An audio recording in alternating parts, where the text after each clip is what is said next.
Vamos a esperar un poco.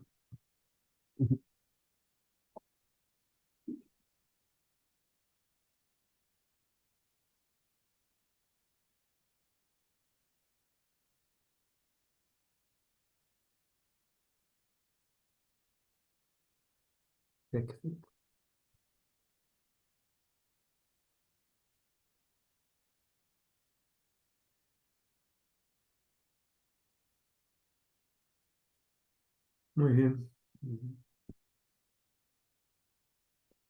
Son identidad y 32. Buenas tardes. Bienvenidos a una nueva sesión científica del IBS Granada, a la última sesión científica del 2023, que sabéis que la hacemos en los últimos miércoles de cada mes. El diciembre, como el último miércoles cae el 27, pues hay vacaciones y no haremos sesión. Ya la siguiente sesión será para finales de enero, que anunciaremos oportunamente. Muy bien, pues para esta última sesión, para ponerle un broche de oro, bueno, pues hemos contado amablemente con el doctor Óscar García García, que es profesor ayudante doctor del Departamento de Histología y que es miembro del grupo de ingeniería tisular del área de terapia avanzada del TEC 003. Y él nos va a tocar, y ya lo veréis a lo largo de la charla, distintas técnicas sobre ingeniería tisular, pero él concretamente nos va a hablar de la aplicación de la utilidad de la ingeniería tisular para la regeneración de lesiones de nervio periférico.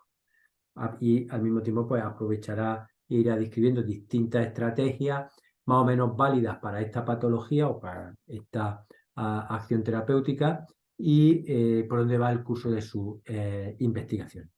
Pues nada, Óscar, muchas gracias por estar y cuando quieras puedes comenzar.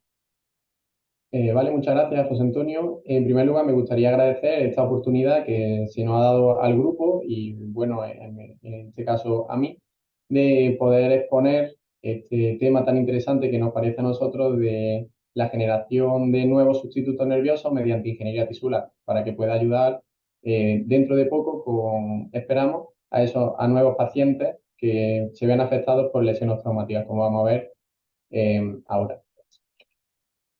Bueno, el índice de esta ponencia se va a dividir en una breve introducción, luego hablaremos de las distintas alternativas de sustituto nervioso que presenta la ingeniería tisular, así como la experiencia del grupo de investigación en este ámbito. Y finalizaremos con una lectura de conclusiones y las perspectivas futuras en las que vamos a trabajar. De forma muy breve, el sistema nervioso periférico es el que va a encargarse de conectar el sistema nervioso central con los órganos distales, de forma motora y sensitiva. Para ello, los nervios periféricos son los encargados de producir esta reconexión. Estos nervios periféricos van a tener una estructura que es muy compleja, en lo que vamos a tener diversas capas de tejido conectivo que van a ir rodeando a las fibras nerviosas. Esas fibras nerviosas estarán conformadas por un axón como parte de la neurona y las células de Schwann. En referencia a los tipos de afecciones que pueden sufrir los nervios periféricos, se encuentran las neuropatías por un lado y por otro lado tenemos las lesiones estructurales, en las que nos vamos a centrar en esta ponencia. Las lesiones estructurales pueden ser ocasionadas por diferentes acciones traumáticas, tales como accidentes de tráfico o laborales, afectando de forma motora y sensitiva a la zona afectada, pudiendo provocar incluso una discapacidad en este tipo de pacientes. La incidencia de este tipo de lesiones es muy alta, presentando más de 300.000 casos al año en Europa. Por ello, antes de nombrar las diferentes alternativas de reparación de los nervios periféricos, voy a decir muy brevemente cómo se produce ese proceso de regeneración. Bueno, como todos sabemos, en el caso de los nervios periféricos se centraría en la parte axonal de nuestras neuronas, ya que es la zona que se va a ver afectada en ese caso de lesiones traumáticas. En el caso de una lesión traumática en el que se produzca una discontinuidad de este nervio periférico, se va a producir un proceso llamado de degeneración valeriana, en el que diferentes células inmunitarias, en concreto los macrófagos, van a degradar la mielina en ese extremo distal de nuestra neurona. En ese momento, el extremo proximal, ese cabo proximal, va a intentar generar un montón de axones para intentar producir esa reconexión nerviosa. Si todo va bien, se produce la reconexión nerviosa de forma exitosa y pudiendo remielinizar y madurar esas fibras nerviosas, produciendo esa maduración, esa reconexión nerviosa de forma correcta. En caso contrario, que no se produzca esa reconexión nerviosa, se producirá la generación de un neuroma y la pérdida de toda función, ya sea sensitiva o motora. En cuanto a la alternativa presente a día de hoy, en cuanto a su reparación se refiere, normalmente se intenta optar siempre que sea posible por una reparación directa. En aquellos casos en los que no tenemos una pérdida sustancial de tejido. Esto consiste en la simple reconexión de ambos cabos nerviosos. En otros casos más graves, lo que sí se ha producido una pérdida de tejido, va a ser totalmente necesario la interconexión mediante un injerto. Ese injerto normalmente es el autoinjerto, es decir, el injerto de un fragmento o sección de nervio sensitivo del mismo paciente. ¿Esto qué va a acarrear? Esto puede acarrear la pérdida de sensibilidad en la zona donante, la posible formación de neuroma y no supera su éxito el 50% de los casos, debido a esas diferencias anatómicas que tenemos del nervio motor que normalmente se quiere reparar respecto al nervio sensitivo que se ve afectado. Y por último también se utiliza el aloinjerto, que quiere decir injertos de nervios motores normalmente provenientes de cadáveres, por lo que como todo trasplante necesitará su posible inmunosupresión. Por esto, la ingeniería tisular, ¿qué ofrece? Pues puede ofrecer diversas alternativas, pero antes de ello voy a presentar muy rápidamente la ingeniería tisular. Bueno, la ingeniería tisular surge, o mejor dicho, se expande este término a través de la publicación del artículo titulado Tissue Engineering en la revista Science en 1993 por los doctores Robert Langer y Joseph Bacanti. En cuanto a su introducción en España, el profesor don Antonio Campos Muñoz, en su toma de posesión en la Real Academia Nacional de Medicina en el 2004, ya introdujo este término en nuestro diccionario médico español. ¿En qué consiste esta ingeniería tisular? La ingeniería tisular va a combinar, es una ciencia multidisciplinar que va a combinar el uso de células, matrices extracelulares o biomateriales y el uso de factores de crecimiento para ofrecer diversos sustitutos y soluciones a problemas clínicos que se dan a día de hoy. Haciendo referencia a la ingeniería tisular neural, ya el famoso y referente en el campo el cirujano Sidney Sunderland, lo que nos denotó es que nosotros no tenemos que intentar generar un nervio artificial como tal. Sí, lo que tenemos que intentar es darle las herramientas a esos axones en regeneración a poder restablecer las conexiones funcionales útiles en el órgano diana. Teniendo en cuenta las limitaciones que presentan los métodos usados en la clínica actualmente, siendo el autoinjerto el método de referencia, que solo presenta el 50% de eficacia, y el uso de los aloinjertos o trasplantes de nervio cadavérico, que se necesita una inmunosupresión. Además, también se están utilizando a día de hoy otros conductos nerviosos comerciales, en la que se ve limitado su uso a lesiones de hasta 3 centímetros de longitud y con resultados no muy efectivos y normalmente nervios sensitivos. La ingeniería tisular neural, por tanto, presenta una amplia familia de nuevas soluciones que se presentan. Podemos comenzar nombrando la generación de nuevos conductos huecos de diversa índole y su posterior relleno tomando diferentes estrategias. Por ejemplo, se puede rellenar con biomateriales alineados, con diferentes tipos de hidrogeles o incluso con otros hidrogeles o otras matrices suplementados con células. Por último, también se está utilizando, sobre todo en el último tiempo, aloinjertos descelularizados, donde nos permitiría obtener una matriz extracelular nativa con esa estructura tan compleja en el periférico que hemos nombrado y de manera no inmunogénica. de la que hablaremos con más detalle posteriormente. En cuanto a la experiencia del grupo de investigación, la primera aproximación que hizo nuestro grupo de investigación en ingeniería tisular neural fue la aplicación del biomaterial que tanto éxito había tenido en nuestro grupo de investigación, que consiste en la fibrina agarosa, en el hidrogel de fibrina agarosa. La fibrina, este hidrogel va a ser obtenido mediante la fibrina obtenida del plasma sanguíneo humano y se va a mezclar con un tipo de alga roja marina, obteniendo así un hidrogel con unas características biológicas y biomecánicas mejoradas. Este tipo de material ya ha sido ampliamente utilizado por el grupo y estudiado, y a día de hoy se está utilizando en pacientes de forma clínica, tanto en sustitutos de córnea como en sustitutos de piel artificial. Por tanto, el primer estudio que se planteó fue este uso de la fibrina agarosa como relleno de conductos comerciales de colágeno que son de la marca Neuragen, utilizado a día de hoy en la clínica, en la práctica clínica.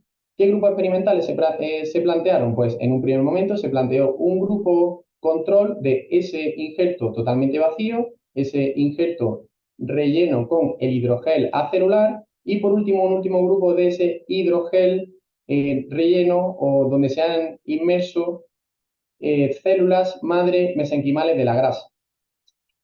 ¿Cuál fue la implantación in vivo? ¿Qué modelo in vivo se utilizó? En este caso utilizamos el método de referencia de regeneración nerviosa que se utiliza en la literatura, que es la utilización del nervio ciático de rata Wistar. En este caso lo que se hizo fue hacer una incisión en este nervio ciático y se realizó un implante de unos 10 milímetros de extensión. Acto seguido, tras 12 semanas, se realizó una evaluación clínico-funcional e histológica del mismo. ¿Cuáles fueron los principales resultados? Pues de esta evaluación clínico-funcional mediante la electromiografía, donde se puede valorar la función de conducción eléctrica del nervio tras la lesión, pone de manifiesto cómo la mera adición de este biomaterial como relleno intraluminal va a producir, ya sea acelular o celular, va a producir una mejora significativa de la reinervación de los músculos afectados por el nervio ciático tras las 12 semanas, en comparación con el grupo vacío de ese injerto o ese conducto comercial totalmente vacío. Además, se realizó una evaluación histológica del injerto, ya que es un control de calidad crucial y totalmente necesario para comprobar el estado de esa regeneración tisular tras las 12 semanas del implante. Aquí pudimos observar, mediante diferentes distinciones, como por ejemplo secciones de azuletoluidina o de la técnica histológica MCOL, donde podemos ver esa generación de matriz de colágeno en color rojo, y en color azul vemos esas fibras nerviosas mielínicas, ya que lo que se tiñe de azul es la mielina. Aquí podemos ver cómo en los grupos, tanto fibrina agarosa acelular como fibrina agarosa celular, obtenemos una mayor regeneración de tejido nervioso respecto al control, a ese grupo control sin este tipo de biomaterial. En vista al efecto pro-regenerativo mostrado por el material de fibrina agarosa, el grupo planteó la generación de un conducto exclusivamente generado por el biomaterial.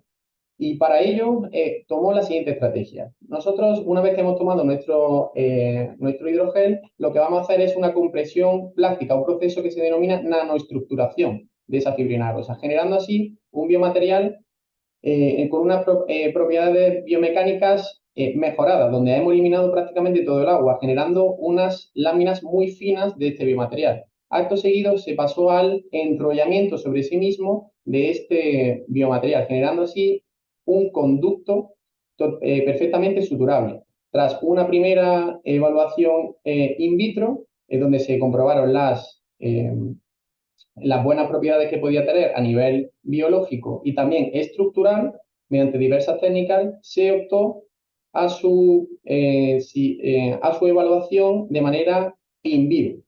Para ello, realizamos otra vez una lesión crítica de 10 milímetros en nervio ciático de rata, en el que nosotros utilizamos un grupo control, en este caso utilizamos como grupo control el gold estándar de la clínica, como es el autoinjerto. Para ello no utilizamos un nervio sensitivo, sino lo que se hace en este tipo de operación es cortar el nervio y invertirlo 180 grados y volver a suturarlo, ya que es lo más parecido a un autoinjerto que se puede realizar a día de hoy en los animales, sin generarle un malestar añadido a este modelo animal.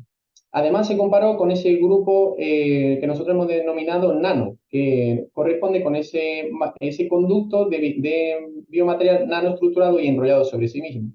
Y además, lo que hicimos fue meter ese conducto nanoestructurado y enrollado sobre ese conducto de colágeno comercial que habíamos utilizado previamente. Y nosotros vimos su regeneración, pues se produjo una evaluación a diferentes ámbitos tras las 12 semanas, tanto clínica como de electromiografía como histológica. En cuanto a la evaluación in vivo, esa prueba electromiográfica, como hemos dicho antes, podemos destacar un grado de reinervación comparable en estos grupos, en este grupo, sobre todo el grupo del conducto simplemente enrollado sobre sí mismo, bastante comparable al grupo de autoinjerto, aunque ligeramente inferior. Por el contrario, el grupo del material nanoestructurado y metido en el conducto no regeneró de forma tan eficiente. La evaluación histológica, por tanto, puso de manifiesto una degradación plausible de este biomaterial debido a esa remodelación del tejido que se produce in vivo, como era de esperar, y además nosotros comprobamos cómo en ambos grupos se produce una regeneración nerviosa a través de este biomaterial, ya que sirve de puente para generar esta regeneración nerviosa. Tras las 12 semanas pudimos observar de nuevo, mediante esta técnica histológica de MCOL, donde vemos ese estado de maduración de las fibras nerviosas, ya que las fibras nerviosas mielínicas son un estado mayor de maduración de estas fibras nerviosas. Es una buena señal que nosotros tengamos esta cantidad de mielina alrededor de estos axones. Por lo tanto, nosotros pudimos observar cómo tenemos unos resultados bastante comparables entre el grupo del material nanoestructurado y enrollado respecto al grupo autoinjerto. Esto también esta calidad de la regeneración, además se confirmó mediante microscopía electrónica de transmisión. Por lo tanto, en conclusión de este primer estudio, podemos determinar que el sustituto nanoestructurado va a generar un puente pro-regenerativo en lesiones críticas de nervio periférico en un modelo in vivo de 10 milímetros de longitud. En esta búsqueda de nuevas técnicas de generación surgió la descelularización como nueva técnica de fabricación de sustitutos artificiales. ¿Y en qué consiste esta técnica? Pues esta técnica consiste en la eliminación de todo el componente celular para generar sustitutos no inmunogénicos que mantengan la estructura y propiedades biomoleculares de la matriz restante, ya que si nosotros implantamos directamente un nervio, como pasa en el caso de los injertos normales, ese sistema inmune sí atacaría a nuestro injerto, ya que lo detectaría como extraño, pero tras la descelularización se convierte en un sustituto no inmunogénico que va a preservar perfectamente el componente biomolecular y estructural de esta matriz extracelular. Esto es de especial importancia en el caso del nervio, que ya hemos visto que es un órgano muy complejo que a día de hoy es muy difícil de reproducir en el laboratorio con las técnicas de biofabricación actuales. En este sentido, siempre que descelularicemos un órgano o tejido, debemos poner en una balanza para que consigamos, por un lado, una buena efectividad de la descelularización, eliminar ese material celular, pero por otro lado tenemos que conseguir una preservación correcta de esa matriz extracelular. ¿Por qué? Porque no nos sirve de nada un tejido, un órgano muy bien descelularizado, pero que hayamos eliminado o destruido esa matriz extracelular. Y lo contrario tampoco nos interesa, no nos interesa una matriz extracelular muy bien preservada que todavía contenga esos restos de ADN o restos celulares que nos generen un rechazo inmune. Por tanto, ¿qué aspectos nos tenemos nosotros que fijar para una correcta descelularización nerviosa en concreto? Pues por un lado, eliminar ese material celular nuclear, como habíamos dicho. En segundo lugar, la preservación de la matriz extracelular, en concreto, esa estructura de colágeno y la biomolécula laminina, que es muy importante para la regeneración nerviosa. Además, necesitamos eliminar biomoléculas que impiden la regeneración, como puede ser el ADN o la mielina, así como la conservación de las propiedades biomecánicas, ya que estos procesos a veces van a mermar de forma muy importante las propiedades biomecánicas de estos órganos tejidos, y el uso de detergentes principalmente puede afectar a esa biocompatibilidad en vivo debido a esa toxicidad remanente. Por lo tanto, son estos los aspectos que tenemos que tener en cuenta. Como aquí en la imagen estamos viendo una imagen de microscopía electrónica de barrido de un nervio de la parte correspondiente a esas fibras nerviosas previas a su descelularización y a un estado post-descelularizado, donde ya hemos visto esos tubos endoneurales totalmente libres de axones y de restos celulares. En este sentido, nuestro grupo de investigación realizó una primera aproximación en cuanto a la generación de estos aloinjertos nerviosos descelularizados. ¿Y cuál fue? Pues fue la adaptación de métodos que se habían utilizado en otros departamentos de Europa, con los que tenemos colaboración, como por ejemplo el método quimioenzimático utilizando detergentes y utilizando enzimas, como por ejemplo el método de Lovati, que había sido previamente utilizado en tendón, que es un método utilizado por un centro de investigación de Milán. Y por otro lado también tenemos otra colaboración, hicimos otro estudio para la caracterización de esas propiedades ex vivo de el método de descelularización adaptado a nervios de válvulas aórticas de la Universidad de Gant. Para ello, realizamos esta caracterización en vivo que estamos viendo en la pantalla, y fruto de esto nacieron o surgieron dos estudios que fueron publicados sin ningún tipo de problema en la literatura científica. Acto seguido nos vamos a centrar para explicar uno de ellos, que sería el método de Rosen, previamente utilizado en válvula óptica. Esta caracterización ex vivo nosotros la realizamos y la comparamos con otros métodos químicos de referencia utilizados en la literatura para el caso de nervio periférico, para ver si éramos capaces de mejorar los resultados obtenidos previamente en la literatura. A primera vista, después de la descelularización, nosotros podemos observar que se produce una pérdida sustancial de material en cuanto a celular y matriz extracelular en los diferentes procesos de descelularización, que generan que esos nervios descelularizados se vuelvan más transparentes después de ese proceso de descelularización. Acto seguido, lo que hicimos fue comprobar que hemos eliminado correctamente esos restos de ADN que habíamos dicho que son muy inmunogénicos y nos pueden generar un rechazo inmune tras el implante. Y observamos que el método de Rosen ha eliminado de forma muy eficaz, prácticamente llevándolo a niveles de cero, ese nivel de ADN respecto al grupo nativo y mejorando los resultados de los otros métodos utilizados en la literatura. En cuanto a la modificación de esas propiedades biomecánicas, también se observaron que conserva perfectamente las propiedades biomecánicas, como por ejemplo las propiedades elásticas, mostradas aquí mediante el módulo de Young, donde no tenemos diferencias significativas entre el grupo nativo y el método de Rosen, a diferencia de los otros métodos mostrados por la literatura. Por otro lado, viendo la histología, podemos observar cómo no se ha producido una modificación sustancial de esa estructura general de nuestros nervios tras la descelularización. En concreto, el método de Rosen parece preservar mejor las fibras de colágeno mostradas en este microsirius red, y además las fibras de colágeno 1, en concreto, mostradas mediante inmunistoquímica.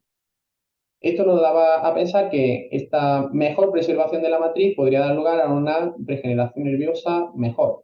Sin embargo, cuando observamos la microscopía electrónica de barrido, podemos identificar restos de mielina en esos tubos endoneurales, a diferencia de los otros grupos de descelularización, que podría influir en una posible regeneración in vitro. Para comprobarlo, estos grupos fueron llevados a este estudio en vivo, al igual que pasó antes. Utilizamos la lesión crítica de nervio ciático de rata utilizando 10 milímetros.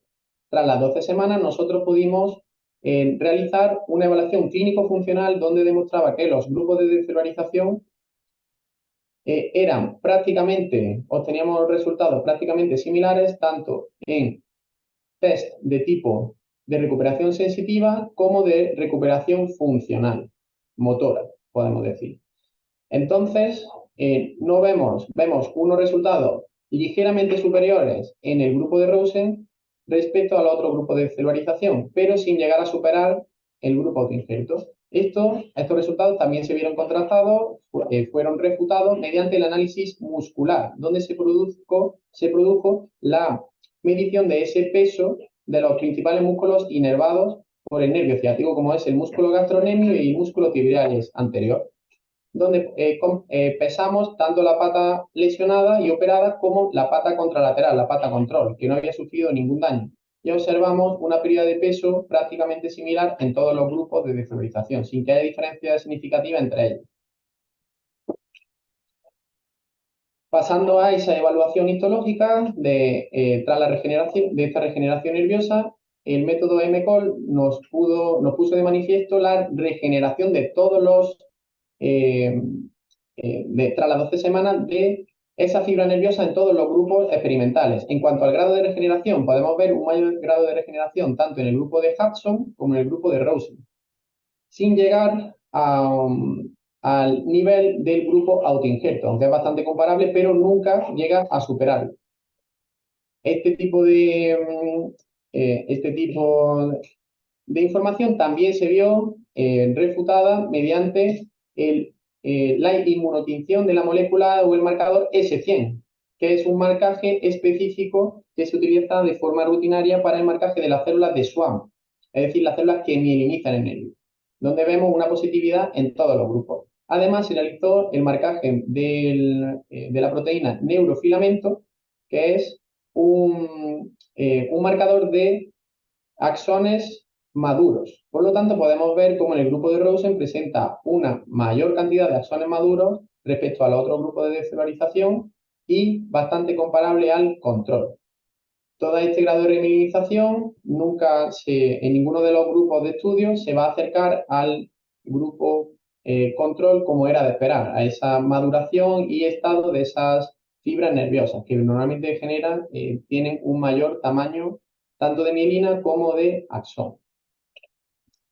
Por lo tanto, la conclusión de este estudio fueron que los restos de mielina presentes en la caracterización ex vivo podrían haber generado un retraso o disminución de esa regeneración in vivo.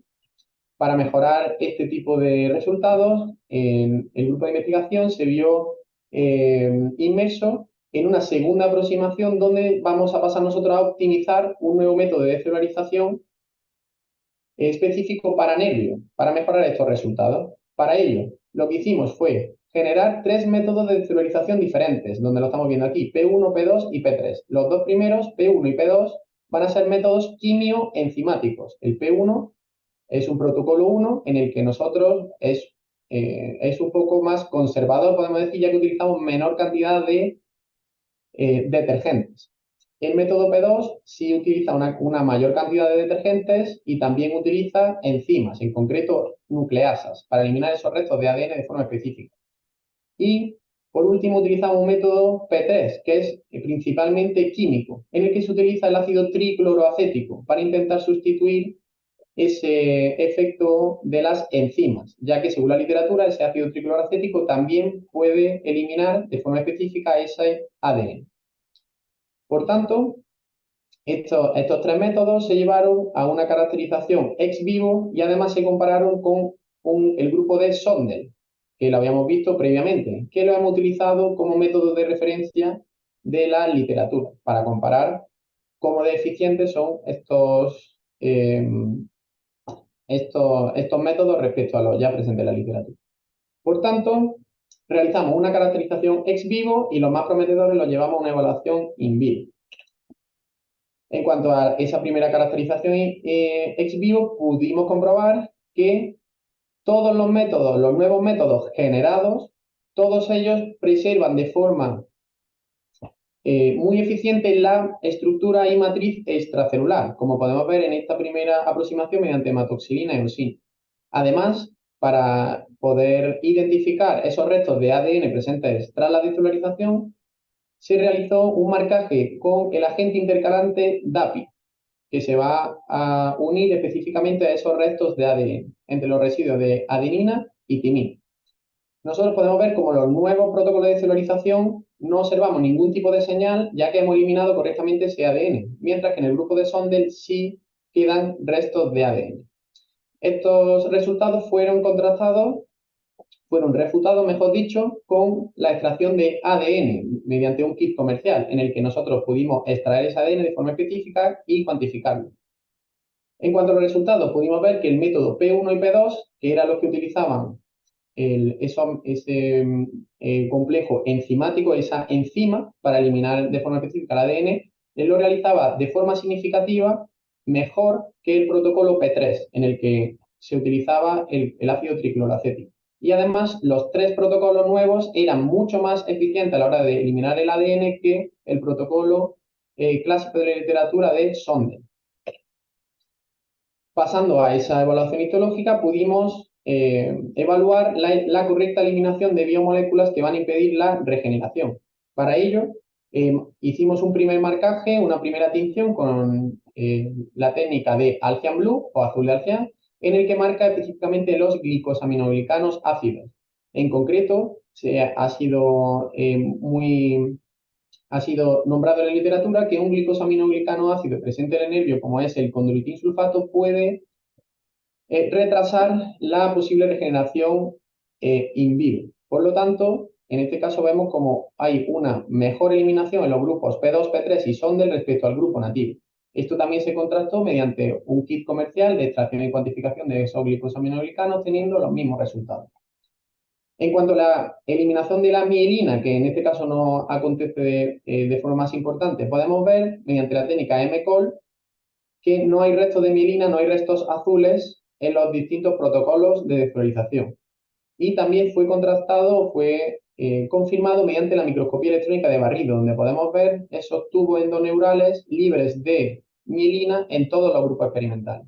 Además, mediante microscopía electrónica de transmisión pudimos afinar en ver los restos citoplasmáticos, como estamos viendo en el resto de Sondel, marcado con la flecha, y el estado del colágeno resultante tras la descelularización. Podemos observar que tanto en los métodos P2 y P3 no hay esos restos citoplasmáticos ni restos de mielina, ya que se utilizaba una mayor concentración de detergente. Pero justamente en el caso P2, además se presenta el colágeno de forma muy bien conservada. Haciendo referencia a esa conservación de esas propiedades biomecánicas, no hubo una modificación ni alteración de las mismas tras la desfluorización y se preserva la biocompatibilidad de estos injertos, de estos sustitutos generados tras el cultivo de esas células en su superficie, tras 72 horas. Como podemos observar en estas imágenes de microscopía de fluorescencia, donde se marcan en verde las células vivas. En vista de estos resultados obtenidos en la caracterización in vitro, se seleccionaron los protocolos P1 y P2 para su evaluación in vivo. Esta evaluación in vivo realizamos las mismas pruebas, como estamos comprobando, y se estudiaron el peso de esos músculos afectados, como es el gastrocnemio y el tibial anterior, observando unos resultados bastante comparables entre los distintos grupos de desfluorización sin llegar al grupo autoinjerto, como pasaba en estudios anteriores.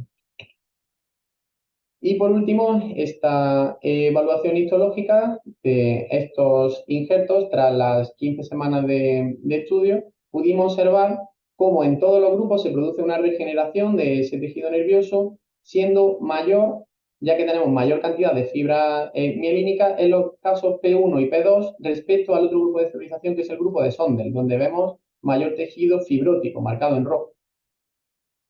Esto también lo podemos ver mediante ese inmunomarcaje, tanto de las proteínas o el marcador S100 respecto a que va a marcar células de Schwann, como neurofilamento, que va a marcar axones maduros, observando que en el grupo P1 y P2 vamos a tener una mayor cantidad de esos axones maduros respecto al grupo de Sondel, pero sin llegar a ese patrón más homogéneo que se presenta en el grupo de autoinjerto, ya que está más compartimentalizado en estos grupos. Para finalizar, en este estudio se realizó un último ensayo que conlleva es un análisis cuantitativo de esa morfología nerviosa para evaluar de forma totalmente objetiva la cantidad y calidad de la regeneración. ¿Cómo se hace esto? Pues de forma muy breve, es la toma de muchas imágenes a gran aumento de esos cortes transversales de este nervio. Y entonces aquí es donde se va a cuantificar todos los parámetros que vamos a ver ahora en cuanto al número de fibras, la densidad de las fibras, el diámetro de la fibra y del axón y ese espeso amiolínico. Las conclusiones que llegamos después de todo este trabajo fue que el grupo P2, en cuanto a densidad, número total de fibras, presenta los resultados comparables al grupo autoinjerto, sin superar el, los resultados obtenidos mediante este grupo Gold estándar. Por lo tanto, la conclusión es que en vista de los resultados obtenidos en la caracterización in vivo, el grupo P2 es el que presenta una regeneración similar al autoinjerto, aunque sin superarlo. En cuanto a las conclusiones que podemos obtener de todo este proceso de aprendizaje que hemos tenido en el grupo de investigación, ¿a qué conclusiones llegamos? Pues en primer lugar que los estudios ex vivo demuestran que a través de esas técnicas de biofabricación convencional o de celularización tisular es posible generar sustitutos 3D con propiedades estructurales, biológicas, aptas para su uso en protocolos de ingeniería tisular neural. Además, estos resultados en vivo sugieren que los sustitutos neurales generados son una alternativa prometedora en la reparación de lesiones nerviosas. Los sustitutos basados en el biomaterial fibrina arosa y de celularización han demostrado ser capaces de promover y guiar el proceso de regeneración tisular de forma comparable al autoinjerto, pero sin superarlo. No obstante, es preciso determinar esta eficacia terapéutica de los sustitutos en reparación de lesiones críticas mayores de nervio periférico, ya que el máximo normalmente que se utiliza es 1,5 centímetros en roedores o más de 3 centímetros en modelo ovino. Y además, para intentar mejorar estos resultados obtenidos a día de hoy, es necesario desarrollar nuevas técnicas de funcionalización. Entre ellas, las que nosotros presentamos, las que vamos a trabajar a día de hoy son la utilización de diferentes agentes entrecruzantes o crosslinker para mejorar las propiedades biológicas y biomecánicas de los mismos, el uso de diferentes tipos de células, de biomoléculas, ya sea solubles o utilizando nanopartículas, el uso de organoides o incluso el uso de la bioimpresión. Y sin alargarme más, muchas gracias por su atención y estoy aquí para cualquier pregunta que haya podido surgir. Muchas gracias. Muy bien, Oscar. Muchísimas gracias por tenerte el tiempo y si alguno de los asistentes quiere hacer alguna pregunta, pues ya sabe que lo hacemos a través del chat y yo la comentaré y se la haré a Oscar. Yo a mí me surge a lo largo de la presentación algunas cuestiones o comentarios simplemente. La primera, nada más empezar, cuando has hablado del el modelo que estáis haciendo enfocado sobre todo a lesiones de nervio periférico y había hablado de lesiones traumáticas, pero el nervio periférico también se lesiona, se daña por otras entidades. Yo en el campo que yo me muevo mucho de la reproducción, tenemos muchos pacientes que tienen lesionados medulares, pero también que tienen diabetes y tienen déficit en nervios periféricos. Yo no sé si esto influye mucho en vuestros modelos, el que sea una lesión traumática o que sea otro problema de otra etiología. Si la etiología sería muy importante y crees que se reproduciría lo que estáis comentando. Sí, muchas gracias, José Antonio, por la pregunta. La verdad que es una pregunta bastante interesante, pero en este caso lo que nosotros estamos intentando generar es simplemente un sustituto a un nervio que ya ha sido previamente dañado. ¿Cuál es el problema? Que si nosotros a un nervio que, por ejemplo, ha podido sufrir diferentes desmelinizaciones que normalmente se pueden producir, como puede ser en el caso de la diabetes que comentas, que afecte a esa funcionalidad normal, la interposición de un material eh, de nervio periférico no va a solucionar ese problema de base, como puede ser esos mecanismos moleculares o, o genéticos que estén intrínsecos en ese organismo. Entonces, la interposición de un nuevo sustituto no va a solucionar el problema y con mucha seguridad, puede que no ayude a este tipo de pacientes. Ajá.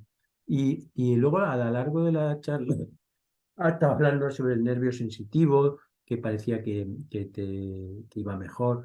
El origen del nervio que estáis utilizando Ujú, En esto da igual que sea mixto, que sea sensitivo, que sea motor.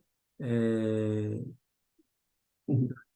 Sí, en este caso nosotros lo que utilizamos normalmente es el mismo nervio motor que vamos a implantar. Es decir, si nosotros estamos tratando ese nervio ciático, que es un nervio motor, en este modelo animal, los nervios que nosotros descelularizamos son nervios ciáticos de otras ratas que se han utilizado en otros experimentos o que se han podido pedir para eh, esa recolección de ese material previo a su descelularización. Nosotros estamos descelularizando a día de hoy nervios motores.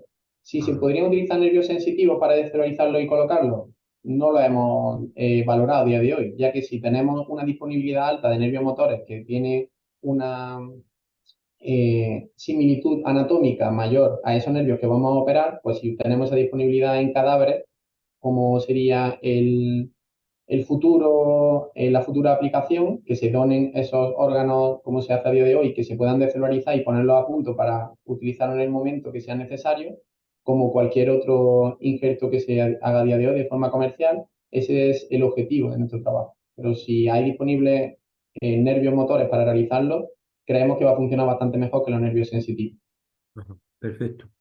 Y algo de lo que estáis viendo, observando, aprendiendo sobre estos axones, ¿tú crees que en sistema nervioso central, en alguna parte del sistema nervioso central, crees que podría tener alguna utilidad el- este tipo de técnica?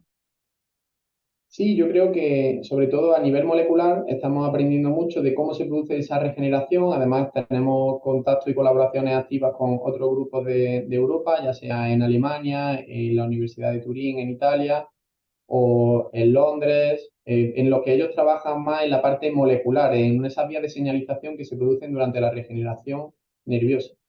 Y creemos que todo eso que estamos aprendiendo en esos factores que son necesarios y que pueden disparar o sobre todo facilitar esa regeneración nerviosa en cuanto a tiempo y función, puede ser aplicado también al sistema nervioso central, con todas las diferencias que sabemos que existen en cuanto a las células y factores que podemos encontrar en un sistema y en otro. Pero creo que sí se está avanzando mucho en el campo de la ingeniería tisular neural en cuanto a ese nervio periférico y también, sobre todo la parte molecular, esas estrategias que son funcionales y más eficientes también podría intentar aplicarse al sistema nervioso central, en el caso de médula espinal, por ejemplo. Y cómo crees que, porque dentro del área de terapia avanzada del IBS Granada hay muchos grupos que están trabajando con nanopartículas, Ujú. nanopartículas que son capaces de atravesar la barrera hematoencefálica, que se están aplicando para llevar fármacos al sistema nervioso central. ¿Qué tal? ¿Vosotros este elemento estructural lo planteáis en vuestro trabajo, en vuestro grupo? Sí, de hecho es una de las perspectivas futuras que he comentado al final y es lo que nosotros estamos intentando trabajar. Una de las estrategias que estamos valorando para mejorar estos resultados obtenidos a día de hoy, sobre todo son muy prometedores tanto en el material de fibrina garosa como en el nervio descelularizado, es la adición de esas nanopartículas. Ahora, una adición de nanopartículas cargadas de qué sería la pregunta.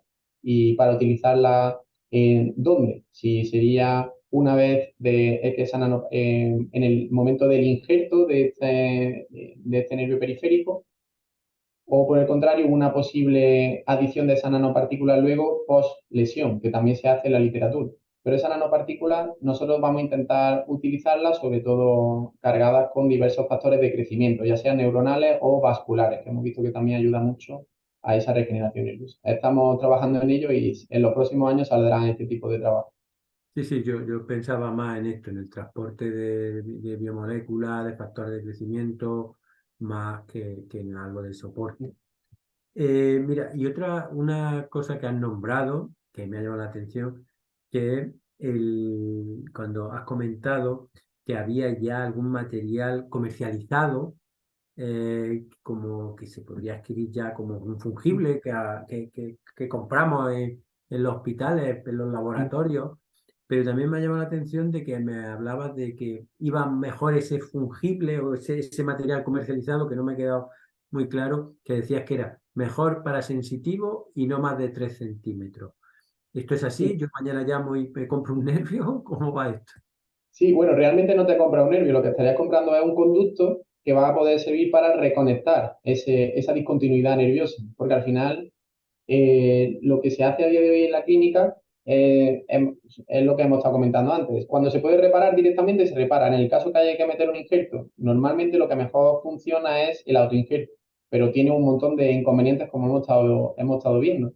Entonces, sobre todo en nervios sensitivos, donde no vamos a quitar un nervio sensitivo para poner otro nervio sensitivo y reconectar de forma sensitiva esa localización, lo que se hace a día de hoy es colocar esos injertos o conductos comerciales, como puede ser este caso, que es de colágeno.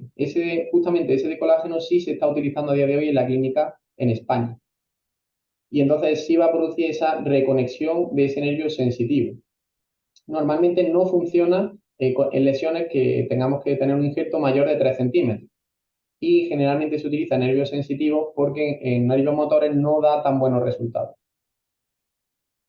Vale. Eso es lo que he intentado explicar de forma muy rápida. Muy bien, pues Oscar, para terminar, la última pregunta, el último minuto de tu intervención, incluso para clausurar ya, podemos tomarlo este año de sesiones científicas del IBS Granada. Si quieres comentar algo de lo que hacéis, porque tener a vuestro grupo aquí y no preguntarle por todos estos ensayos que sé que lo hemos visto con certera, he tenido ocasión de profundizar más en vuestros trabajos, la dirección científica del IBES a raíz de Certera, pues algún comentario sobre, sé que trabajáis en tejidos artificiales, que tenéis fases, quisiera comentar cuándo vamos a llegar a la clínica, sé que tenéis ensayos con cirugía pediátrica para cosas de labio palatino, tal, y no quiero yo perder la oportunidad de que digas algo de cómo va todo esto en vuestro grupo. Pues mira, la verdad que por suerte, la verdad en nuestro grupo, la verdad que no somos muchos, pero hacemos muchas cosas, como estás comentando. Y tanto nos apasiona este campo de la ingeniería tisular que intentamos abordar muchas afecciones que a día de hoy preocupan mucho a la sociedad actual, como las que has comentado. Ya es más sonado el caso de la córnea artificial, que hace poco se hizo eco en una publicación que tuvo mucha repercusión a nivel nacional de esos primeros resultados tenidos con esa córnea artificial en pacientes en cuanto a bioseguridad, y a la piel artificial, que ha salvado ya muchas vidas a día de hoy aquí en Andalucía, ya que se pone en el Virgen de Rocío de Sevilla, que es el encargado de colocar esta piel artificial, aunque se puede generar aquí en Granada, en la sala GMP. Por otro lado, tenemos muchos frentes abiertos, como estás comentando, y el siguiente que está más cerca, bueno, de aplicación en pacientes, como has comentado, es ese paladar artificial para intentar trabajar con esa fisura palatina que, desgraciadamente, se ve afectado en muchos niños recién nacidos y que tiene unas consecuencias para su salud muy graves. Eso es lo más cercano también a la clínica que se está dando a día de hoy. Y luego tenemos muchos proyectos también en otras líneas, como por ejemplo puede ser esta de nervio que he comentado, pero tenemos otros como por ejemplo la generación de cartílago o microtejidos organoides de ese cartílago, o incluso la generación de modelos patológicos de piel artificial para poder probar ahí diferentes fármacos y estudiar cómo las células del sistema inmune pueden enfrentarse a las distintas estrategias que presentemos sin la necesidad de utilizar modelos animales, o en este caso también nos estamos metiendo en bioimpresión. También en los últimos proyectos, sobre todo de nervios, estamos intentando implementar la bioimpresión para mejorar estos modelos y ver si estas nuevas estrategias pueden ayudar. En cuanto a su cercano a la clínica, pues sobre todo en el caso de nervios, también estamos muy cerca de hacer esa última fase preclínica. Ya estamos haciendo pruebas de celularización, por ejemplo, en nervio humano, que tenemos nuevas muestras, o incluso estamos ya trabajando con un modelo en colaboración con la Universidad Autónoma de Barcelona. Vamos a hacer un estudio de regeneración en ovejas, utilizando ya nervio descelularizado para no implantar 1 centímetro, centímetro y medio, como hemos hecho a día de hoy, sino ya implantar más de 3 centímetros y ver esa regeneración motor. Y a día de hoy yo creo que eso es lo más cercano que tenemos a la clínica, que yo creo que sería el siguiente paso, este tema del nervio. Muy bien.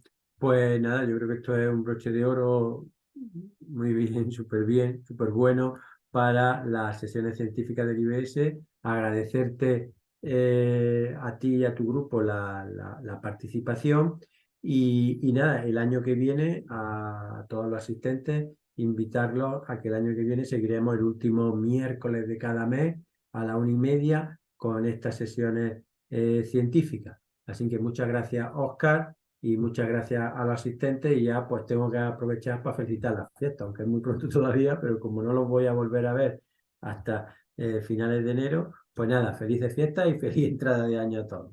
Venga, muchas gracias. Perfecto, muchas gracias.